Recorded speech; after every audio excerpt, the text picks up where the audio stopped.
Reikalaujam vieno paprasto dalyko. Man atrodo, šis klausimas yra toks labai paprastas, kaip juoda ar balta. Ir retai tokių klausimų kada būna. Kuo daugiau žmonių važinėjasi viešuoju transporto, tuo visiems geriau.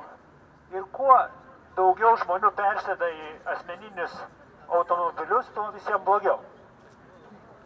Tarša, triukšmas, spūstis, stresas.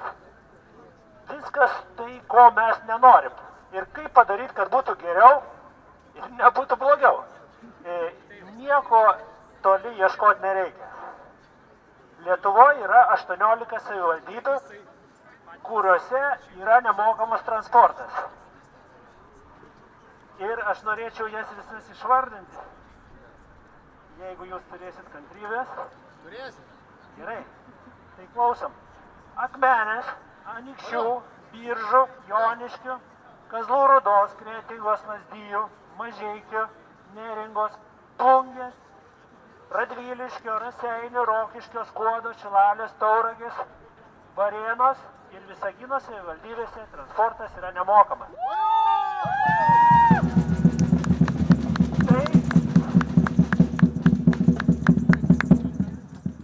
Tai savivaldybėm kainavo tikrai nedaug, nes daugelis jų ir taip dengia praktiškai didžiąją dalį išlaidų. Ir dar nesutaupyta buvo, nes nereikia bilietukų, nereikia gaišti laiko, nereikia bankų, kurie nešti pinigus kiekvieną dieną, nereikia komposterių, nereikia zuikių mašinų ir taip toliau. Tai savivaldybėse, tose, kur nemokamas transportas, sumažėjo tarša, sumažėjo triukšmo, pagražėjo miestai, bet svarbiausia, rezultatas yra toks, kad dvigubai daugiau tuo viešojo transporto besinaudojančių. Vilniui tai irgi nekainuoja daug, tai yra galbūt 2 procentai to metinio biudžeto, bet dar jeigu mes atsisakom visų zuikių autobusų, visų gąsdinimų, kurie važiuoja autobusu, tai yra pasiekiama ir labai nebrangi, bet jeigu savivaldybė nenori, tų pinigų skirti yra dar geresnis sprendimas. Daug yra pasaulio miestų, kurie įsivedė eismo spūsčių mokesčius. Tai yra, kai atvažiuoja su mašinai kažkokį rajoną, užsimoka mokestį už tą įvažiavimą.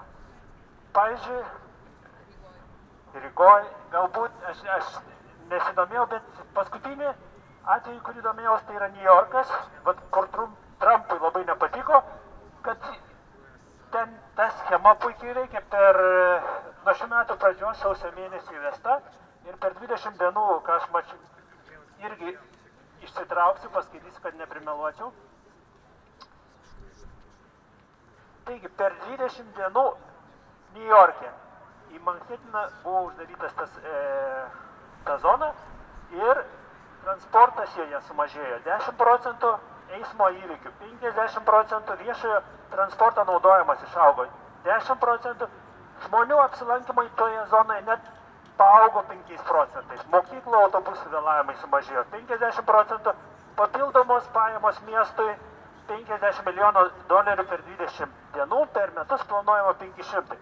Tai va čia, prašau, jums puikiausias šaltinis investuoti į viešąją transportą ir tai, kad padaryti miestui geriau. Tai aš reikalauju tai, kad mes investuotumėm į nemokamą viešąjį transportą ir kad padarytumėm geriau miestui ir visiems jo žmonėms. Tai labai yra svarbu rašyti komentarus. Būtent komentarus politikams. Esmė tokia, kad renginio organizatoriai pasileido komentarų rašymo akciją. Meras reaguoja būtent į komentarus. Ne į protesto akciją, jis reaguoja būtent į komentarus jo paskyroje. kaip ir kiti politikai reaguoja būtent į komentarus. Tai iš tikrųjų pakeis pačią esmę. Va, kiek užteko 30 komentarų ir meras išsigando, kad jisai jį nuvers nuo posto. Sveiki, esu Vilniaus bočių vadinama Naujamiesčio Ona. Apie bėdavojimus mes žinom, yra toks pasiūlymas. Bent vieną savaitę visi Vilniaus miesto tarybos nariai lai pavažinėja, atsisako automobilių, boltų, taksi ir pavažinėja visuomeniniu transportu.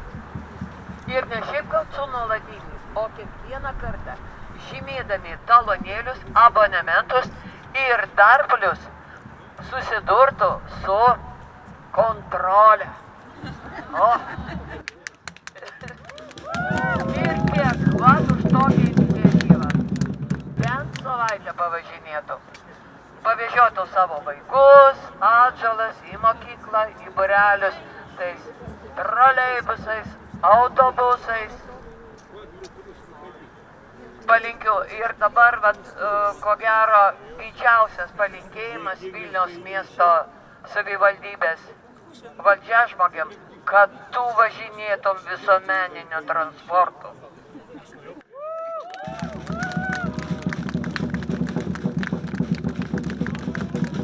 Bando ir per tokį dalyką įtraukti ir gyventojus, neva jie sutiko dalyvauti šitam socialiniam konstruktui, kai prisideda prie bilietų kainodaros. Tai tiesiog apgaulė. Tęskime gal tos protestus, aš džiaugiuosi, kad ir skirtingų partijų esam, bet džiaugiuosi, kad Irakis organizuoja ir tai dar ne pabaiga. Tikrai visada galima atšaukti šitos sprendimus, iki Liepos 1 tai jo labiau, dar yra laiko. Aš pats asmeniškai esu apskundęs vyriausybės atstovui. Primenu tokį dalyką, kad iš vis ar galima tokį dalyką daryti, nes mumsgi sako, kad tai yra dėl to, kad bent jau tarybos nariams ir daliai visuomenės aiškina, kad tai yra dėl to, kad gerins viešojo transporto kokybę. Pirks naujus autobusus. Bet palaukit, tai kai nupirksit, kai padidės savikaina, tai tada ir kelkit tas kainas. Dabar tiesiog kelia į priekį, bando surinkti tos pinigus ir neaišku, kam jie išleidžiami. Tai ačiū, kad renkatės.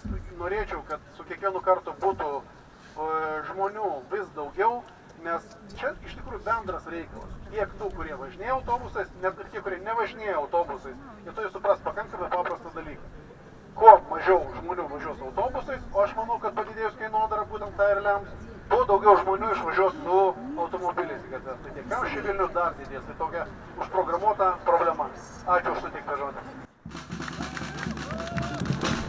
Tai ačiū visiems pasisakiusiems, ačiū Būgno kolektyvui Visions for Resistance, ačiū partijoms, kurios bendradarbiauja ir visiems mums, kurie čia susirinkom, nes mes nesileidžiam būti apkvailinami ir toliau reikalavome, kad šita klaida būtų ištaisyta.